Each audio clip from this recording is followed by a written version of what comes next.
बड़ी खबर euro cup 2024 से जुड़ी हुई है। स्पेन ने यहां पर रच दिया है इतिहास।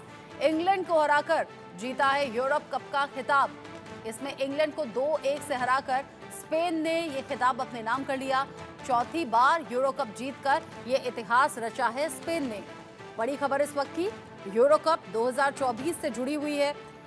बीती रात जो कि स्पेन के लिए यादगार रही है। इस दौरान उसने पिछले रनरअप्स इंग्लैंड को 2-1 से हराकर यूरो कप का खिताब जीता है। तो वहीं उसके खिलाड़ी कार्लोस अल्कारेज ने 7 बार के चैंपियन सर्बिया के नोवाक जोकोविच को हराकर विंबलडन का पुरुष सिंगल्स खिताब लगातार दूसरे साल भी अपने नाम कर लिया। स्पेन के लिए यादगार लम्हे। स्पेन को चौथी बार यूरो कप का जो खिताब है वो मिला है। इंग्लैंड को हराया है फाइनल के इस मुकाबले में। अल्कराज को विंबलडन का सिंगल्स का खिताब मिला और फाइनल में नोवाक जोकोविच को हरा दिया गया। इस पर बात करेंगे। Sports editor digital Manoj Joshi मेरे साथ में जुड़ गए हैं। मनोज जी, स्पेन ने खिताब अपने नाम किया और इतिहास के पन्नों में दर्ज हो गया स्पेन का नाम। जी हाँ, बिल्कुल। ये तो मैं कहूंगा कि स्पेन के यंगिस्तान की जीत है, जिसमें कई युवा खिलाड़ियों का बहुत ही अहम योगदान रहा। और ये उसके नए स्टाइल की जीत है, जो उसने पहले टिकी टका स्टाइल जो होता था, जिसमें आप छोटे छोटे शॉर्ट पासेस से खेला करते थे, इस बार आप लंबे पासेस से खेलने लगे और उसमें आपने कमाल का प्रदर्शन किया। इंग्लैंड जो है लगातार दूसरी बार फाइनल में पहुंचकर भी जीत नहीं सका। इंग्लैंड वहीं स्पेन ने 12 साल के बाद ये खिताब जीता है, तो ये अपने आप में बड़ी उपलब्धि है और चौथी बार उसने ये खिताब जीता है। और यहाँ सबसे बड़ी दिक्कत जो थी वो ये थी कि जो उसके साउथ गेट हैं मैनेजर इंग्लैंड के, उन्होंने बहुत ही डिफेंसिव टैक्टिक्स अपनाई और खासकर 2 खिलाड़ियों को निको विलियम्स और लामी जमाल को जो है उन्होंने ब्लॉक करने की स्ट्रेटजी अपनाई थी और उनको मार्क करने की स्ट्रेटजी अपनाई थी, जो पहले हाफ तक तो कारगर रही, लेकिन दूसरे हाफ में ऐसा नहीं हो सका। और दूसरे हाफ में जैसे ही पकड़ ढीली हुई, उसका भरपूर फायदा उठाया और 2 शानदार गोल किए। रही बात टेनिस की, अगर आप बात करें, अभी आप थोड़ी देर पहले टेनिस के बारे में बता रहे थे, कार्लोस अल्कराज के बारे में। ये स्पेन के एक ऐसे खिलाड़ी हैं जिन्होंने 21 साल में ही चौथा ग्रैंड स्लैम खिताब जीतकर सनसनी फैला दी है, और वो भी जोकोविच को हराकर। जोकोविच जो कि 24 बार के ग्रैंड स्लैम के विजेता रहे हैं, उनको उन्होंने शिकस्त दी है और लगातार दूसरी बार विंबलडन में उन्होंने खिताब जीता है और दोनों ही बार उन्होंने जोकोविच को हराया है। और पिछले महीने फ्रेंच ओपन का इन्होंने खिताब जीता था। तो ऐसे वो चुनिंदा खिलाड़ियों में शामिल हैं जिन्होंने एक ही वर्ष में फ्रेंच ओपन भी जीता, विंबलडन भी जीता। क्योंकि फ्रेंच ओपन की सतह बहुत धीमी होती है, बहुत ज्यादा टेम्परामेंट आपको दिखाना पड़ता है, आपको अपोनेंट की गलतियों का इंतजार करना पड़ता है।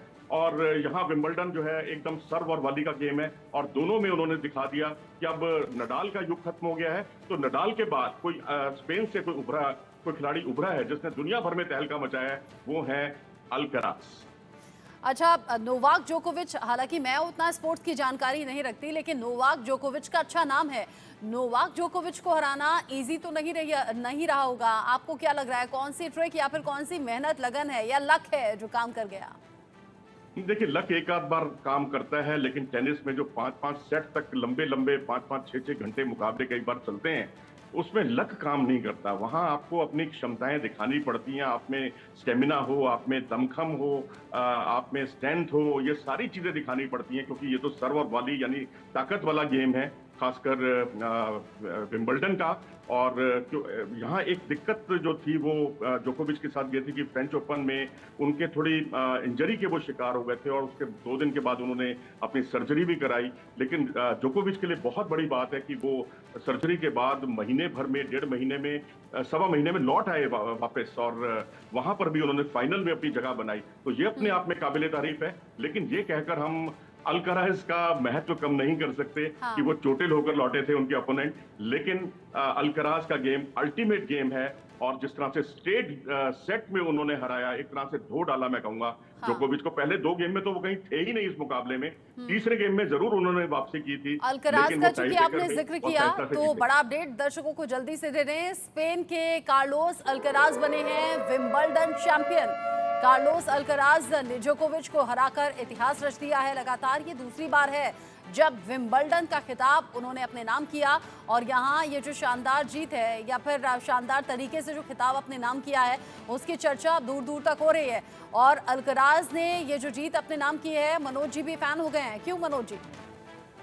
जी बिल्कुल, अल्कराज जैसा खिलाड़ी, मैं तो ये देखता हूँ कि ऐसे सदियों में खिलाड़ी पैदा होते हैं, जिसने महज़ 21 साल की उम्र में 4 बड़े ग्रैंड स्लैम जीते हों और वो भी फ्रेंच ओपन और विंबलडन, जो 2 विपरीत जो है एटीट्यूड वाले गेम है। एटीट्यूड मैं इसलिए शब्द इस्तेमाल कर रहा हूँ, क्योंकि अगर आप फ्रेंच ओपन देखेंगे, आपको बिल्कुल बेस लाइन पर खड़े होकर आपको अपने अपोनेंट की गलतियों का इंतजार करना पड़ेगा और जितना आप पेशेंस दिखाएंगे उतना जीतेंगे। लेकिन यहाँ हड़बड़ाहट दिखानी पड़ती है, आगे आकर सर्विस तोड़नी होती है। विंबलडन में 2 अलग-अलग सतहों में उन्होंने चैंपियन बनकर दिखा दिया है और यह भी अब तक के इतिहास के छठे ऐसे खिलाड़ी हैं जिन्होंने फ्रेंच ओपन और विंबलडन जो है लगातार बैक टू बैक जीते हैं और हाँ। विंबलडन लगातार दूसरी बार जीतना, मैं तो कहूंगा कि बियॉन्ड बोर्ड से शानदार लेकर ये जीत जो रही है रॉजर और फेडरर जीत हैं ऐसी की शानदार है कि आपको चर्चे ध्यान अब देने। दूर दूर तक हो रहे हैं। मनोज जी बहुत शुक्रिया मेरे साथ में जुड़ने के लिए, ये सभी जानकारियां दर्शकों तक पहुंचाने के लिए।